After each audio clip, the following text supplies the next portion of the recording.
Assalamualaikum warahmatullahi wabarakatuh. Di sini saya akan menjelaskan sedikit tentang sistem manajemen database. Sebelumnya, perkenalkan, nama saya Muhammad Ali Sunasution dengan NIM 230170119. Yang pertama yaitu data. Data adalah fakta baik dalam bentuk angka, huruf, atau apapun yang dapat digunakan sebagai input dalam proses untuk menghasilkan informasi. Data dalam database bisa diartikan sebagai data yang tersimpan, walaupun sebenarnya tidak akan tersimpan untuk jangka waktu yang lama di dalam komputer.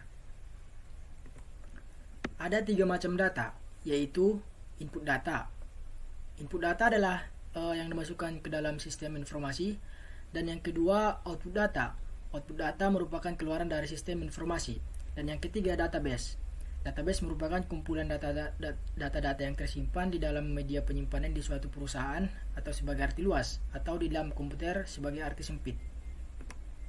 Nah, ada beberapa contoh data, yaitu data produk, data rekening atau akun, yang ketiga data pasien, data perencanaan, data mahasiswa, dan data transaksi, dan masih banyak data-data yang lainnya.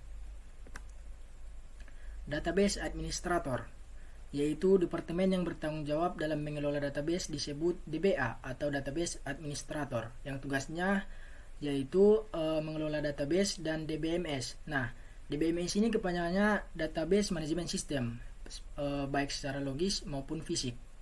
Dan yang kedua, ikut menentukan konfigurasi hardware dan software pendukung sistem informasi keseluruhan. Dan yang terakhir, ikut menyusun kebijaksanaan dan standar untuk menghubungkan sistem informasi dan user dari sistem informasi tersebut. Media dan penyimpanan database.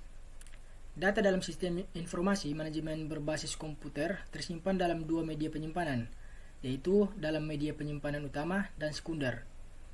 Media penyimpanan utama umumnya bersifat volatil, artinya akan hilang saat listrik sebagai sumber energi tidak ada. Media penyimpanan data sekunder terdapat 2 macam, yaitu media penyimpanan untuk menyimpan data secara berurutan atau sekuensial. Melalui media ini, rekod-rekod data akan dibaca dengan cara yang sama dengan surat penyimpanan. Sebagai contoh adalah pita magnetik. Yang kedua, media penyimpanan secara langsung atau direct atau acak random, memungkinkan user untuk membaca data dalam urutan yang diperlukan tanpa harus memperhatikan bagaimana penyusunannya secara fisik dari media penyimpanan data tersebut. Sebagai contoh adalah magnetic disk seperti hard disk, CD, dan DVD. Sistem pengolahan database. Pengolahan secara batch. Pengolahan secara batch mengumpulkan lebih dahulu, merupakan sistem pengolahan data transaksi dengan cara mengumpulkan terlebih dahulu data transaksi yang terjadi. Kemudian, pada waktu yang telah ditentukan, data transaksi tersebut sekaligus diproses, biasanya sambil merevisi data. Dan yang kedua, pengolahan secara online. Pengolahan secara online atau pengolahan langsung merupakan sistem pengolahan data transaksi di mana setiap data yang masuk secara langsung satu persatu diolah. Pada saat yang bersamaan, biasanya juga dilakukan proses untuk memperbaharui file master. Pengolahan secara online dikembangkan untuk memperoleh informasi yang selalu mutakhir.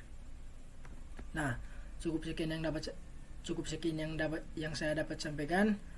Jika ada kesalahan atau kekurangan, saya mohon maaf. Wassalamualaikum warahmatullahi wabarakatuh.